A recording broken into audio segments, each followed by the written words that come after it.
जैसे हमारे रिवर में देखें, जैसे शहरों की आबादी बढ़ रही है, सेवरेज जो वाटर है वो अपने दरिया सिंध में बड़े बड़े शहरों का जा रहा है। तो उनके डायरेक्ट अगर देखें तो उनके जिस्म पे भी असरात तो पड़ते हैं, मगर उनकी फूड चेन जो है वो ज़्यादा डिस्टर्ब हो रही है, क्योंकि जो माइक्रो बायोलॉजी है, छोटे छोटे जो कीड़े मकोड़े हैं, वो अगर कम होते हैं तो ज़ाहिर ये उनकी मछली या उनका दूसरी खुराक जो है उस पर असर पड़ रहा है कि आया उन पे उनकी फूड चेन कम हो रही है, तो उस पे भी इनको थ्रेट्स हैं, वो भी या पानी की आलूदगी है, तो वो तो असर ज़ाहिर ही है कि पड़ रहा है।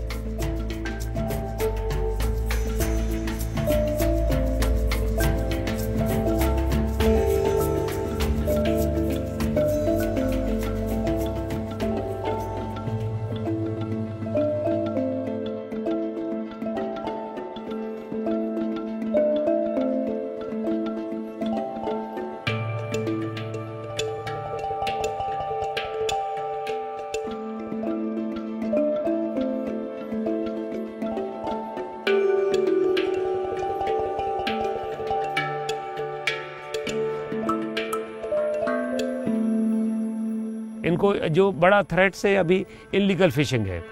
जो लोग पहले जालियां लगा के चले जाते थे, क्योंकि ये मैमल है, मैमल को अगर आप क्योंकि इसको सांस लेने के लिए इसकी एज वाइज होती है, ज़्यादा से ज़्यादा इसको 3 मिनट 3.25 मिनट जो है इनके जो फीफड़ होते हैं उनमें ऑक्सीजन रहती है। अगर उससे ज़्यादा टाइम हुआ और जाली में फंस गई तो उसके मरने के खतरात वाज़ेह होते हैं कि उसमें जालियों में फंस के मर जाती है।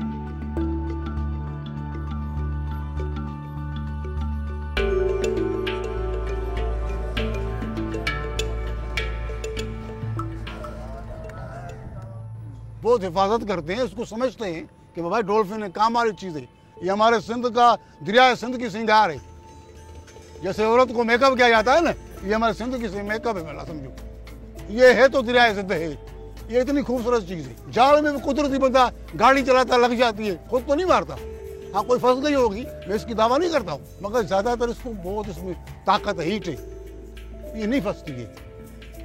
जैसे काला फौजी खग्गा है ना, ताकतवर, ये भी बड़ी ताकतवर है, बड़ा इसमें दम है, गोली से स्पीड से ज़्यादा चलती है।